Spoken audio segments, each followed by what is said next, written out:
Santé, la maison pharmacien abrite la première édition des journées du pharmacien fonctionnaire de Côte d'Ivoire. Et puis à San Pedro, la Caisse nationale de prévoyance sociale sensibilise sur la sécurité et la santé dans le travail. Bienvenue sur Business 24 Africa, Madame, Monsieur, vous suivez le journal. La première édition des journées du pharmacien fonctionnaire de Côte d'Ivoire s'est tenue les 24 et 25 septembre à la maison pharmacien à Cocody de Plateau. Initiées par l'Union nationale des pharmaciens fonctionnaires de Côte d'Ivoire, ces journées ont servi de cadre d'échange et de formation entre professionnels du milieu pharmaceutique ivoirien. Walter Kofi et Marie-Louise Seri.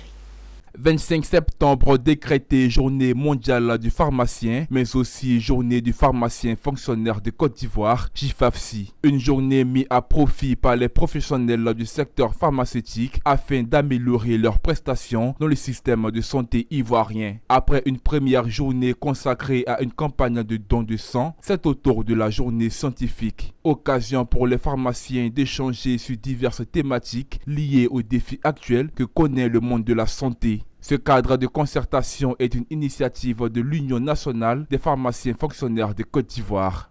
L'objectif premier de ces journées est de pouvoir faire des propositions pour améliorer la prise en charge des patients dans nos structures sanitaires.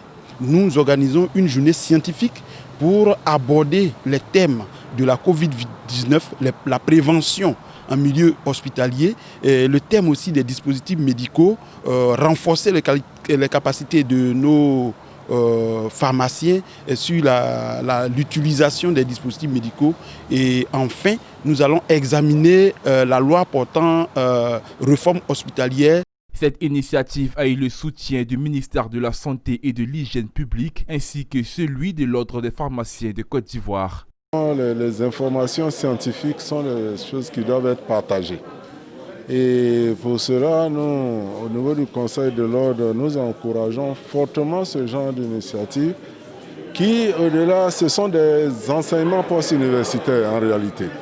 Il s'agit de venir apporter des informations sur des thématiques d'actualité. Le mot du ministère de tutelle, au regard du thème qui a été retenu, c'est d'abord un mot d'encouragement. Les encourager à aller à la réflexion, aller à réfléchir et à aboutir à des conclusions qui devraient nous permettre d'avoir un système de santé résilient. Notons que la journée du 24 septembre a été consacrée à une campagne de don de sang. Lors de cette première journée, les pharmaciens ont eu l'occasion de faire un don de sang pour aider à approvisionner le Centre national de transfusion sanguine de Côte d'Ivoire. Au lancement du plan de riposte sanitaire contre la Covid-19 le 26 mars dernier par le gouvernement ivoirien, la Loterie nationale de Côte d'Ivoire avait traduit en actes concrets sa participation à la mobilisation contre la pandémie. 6 mois après, la LONASI demeure mobilisée pour la même cause. Elle a appuyé le gouvernement à travers le ministère de la Santé et de l'Hygiène publique, cette fois-ci par le don de 5 respirateurs. Zeynab Dosso.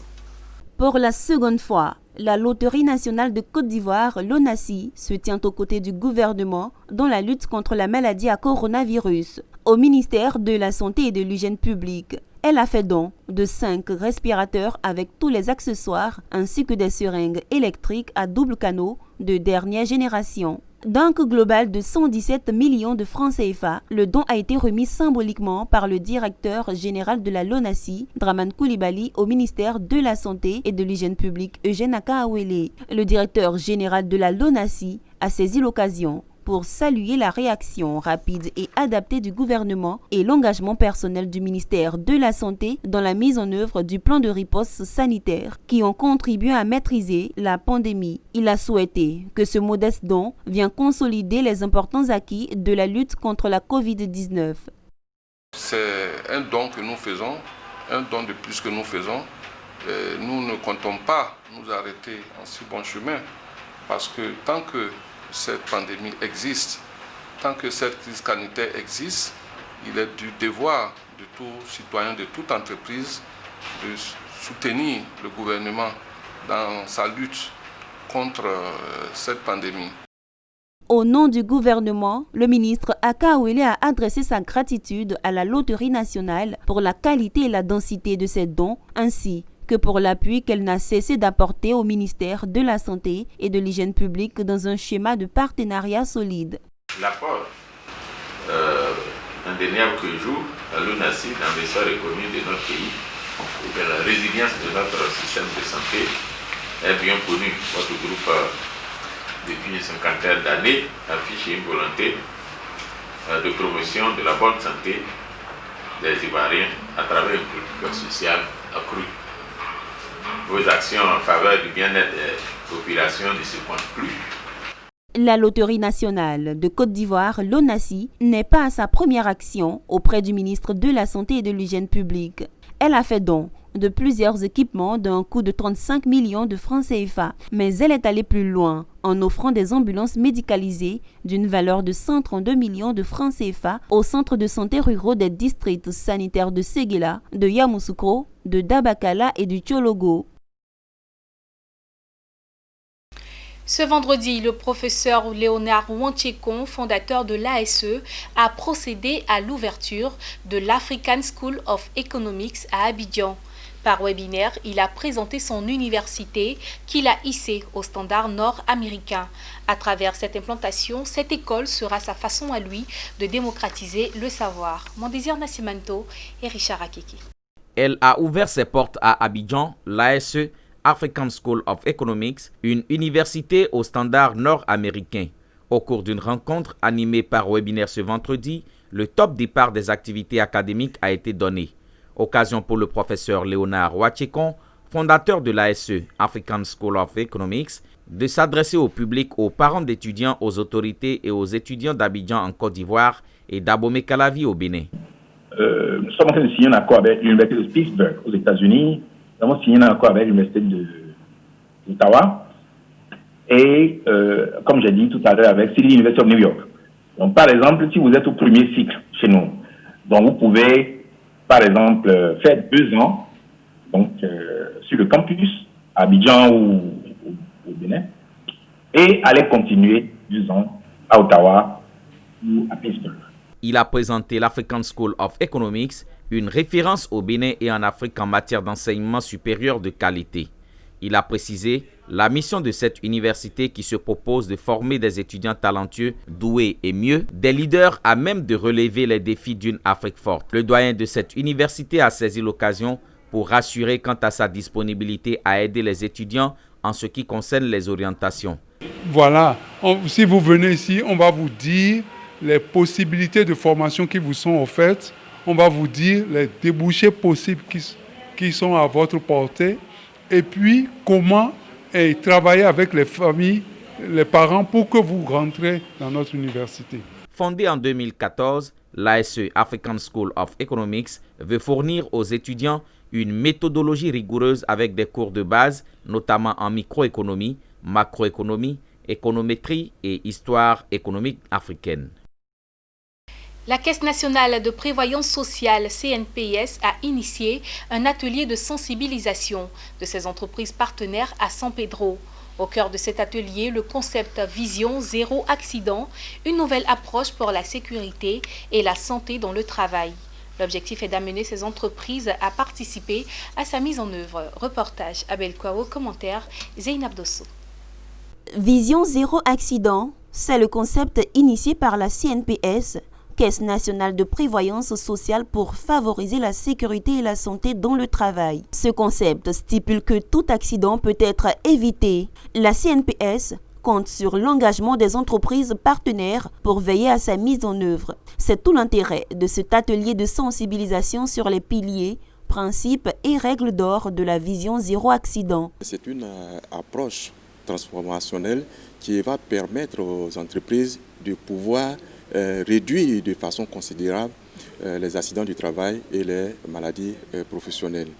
Alors, il s'agissait de non seulement les sensibiliser à adhérer à la vision zéro. Je voudrais vraiment féliciter la CNPS parce que là, elle vient de marquer un grand point justement dans la préoccupation majeure des praticiens que nous sommes, mais aussi et surtout des chefs d'entreprise et des chefs d'industrie, qui est de réduire au maximum, n'est-ce pas, tous les dommages corporels et toutes les pertes de vie de leur personnel. L'atelier de sensibilisation des entreprises partenaires de la CNPS sur la sécurité dans le travail s'inscrit dans le cadre d'une campagne nationale. Celle-ci vise l'objectif d'emmener les entreprises de plus de 100 salariés à s'approprier la démarche Zéro Vision. Le directeur régional adjoint, Quadio Julien, a réaffirmé l'engagement de la CNPS dans cette action.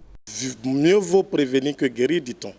Et donc c'est cet adage-là qui nous conforte et nous amène à sensibiliser tous les employeurs à s'approprier Vision Zéro, accident du travail en milieu professionnel, en mettant au cœur de cette démarche-là la sécurité, la santé et le bien-être au travail. Le directeur régional adjoint Quadio Julien a par ailleurs invité les entreprises à adhérer à cette démarche, soulignant que les conditions de travail sûres et saines constituent non seulement des obligations légales et morales, mais également des stratégies payantes sur le plan économique. Le village de Zounou, rattaché à la commune de Niablé dans l'est de la Côte d'Ivoire, vient de se doter d'un nouveau dispensaire. À l'occasion de l'inauguration de cette infrastructure sanitaire, le sous-préfet de Niablé a invité ses administrés à la non-violence au cours de cette période préélectorale. Joseph Assali. Ce bâtiment vieux d'une quinzaine d'années, naguère affecté pour les soins de santé des populations du village de Zounou, fait désormais place à un nouvel édifice. Il s'agit d'un dispensaire flambant neuf, inauguré le 24 septembre dernier par les autorités municipales de Niablé qui ont achevé les travaux. Le maire Messou Boido-Edouard a rendu un vibrant hommage à l'exploitant agricole Sansan Kwao, initiateur de ce projet de construction de dispensaires, avant d'inviter les fils et filles de la région à emboîter le pas à ce mécène. Et donc le doyen Sansan Kwao, à un moment donné, justement, il a estimé qu'il fallait qu'il complète l'œuvre qui avait déjà été entamée par l'État, à savoir équiper davantage Zounou en système de santé. Il a commencé un bâtiment qu'il a voulu faire. Et dans ce bâtiment-là, comme je le disais, puisqu'il est parti, il n'est plus en Côte d'Ivoire, etc. Et les moyens donc ne suivant plus, le bâtiment était là, était à la traîne. Et donc il fallait à tout prix terminer cela pour rentabiliser l'investissement. C'est ce que nous avons fait. C'est un exemple que tout le monde doit suivre. D'un coût de 12 millions de francs CFA, cette formation sanitaire comprend une salle d'hospitalisation, une unité de pharmacie, une salle de soins, un bureau pour agents et des latrines. Une véritable bouffée d'oxygène pour les populations et surtout pour le personnel soignant. Aucun investissement ne pouvant se réaliser que dans la paix, le sous-préfet de Niablé a exhorté ses administrés à la non-violence à quelques semaines de la tenue de l'élection présidentielle. J'exhorte les populations à faire dos à la violence. Zounou, comme Niablé, comme Djangobo, c'est des villages qui ont été fondés par une seule famille. Ils ne vont pas permettre à la politique de diviser les familles. Ils ne vont pas permettre à la politique de séparer les amis, de détruire les foyers. La politique doit être comme un jeu de sport.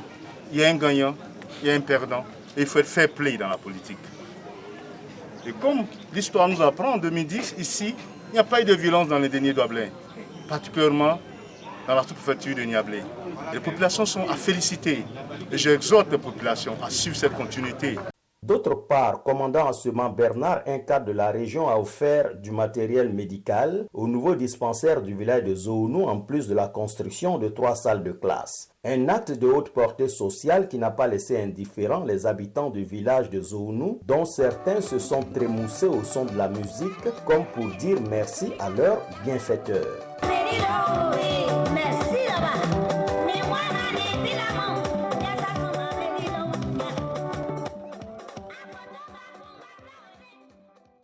Voilà qui met fin à ce journal préparé par l'ensemble de la rédaction. Merci de nous avoir suivis. Excellent début de semaine à toutes et à tous.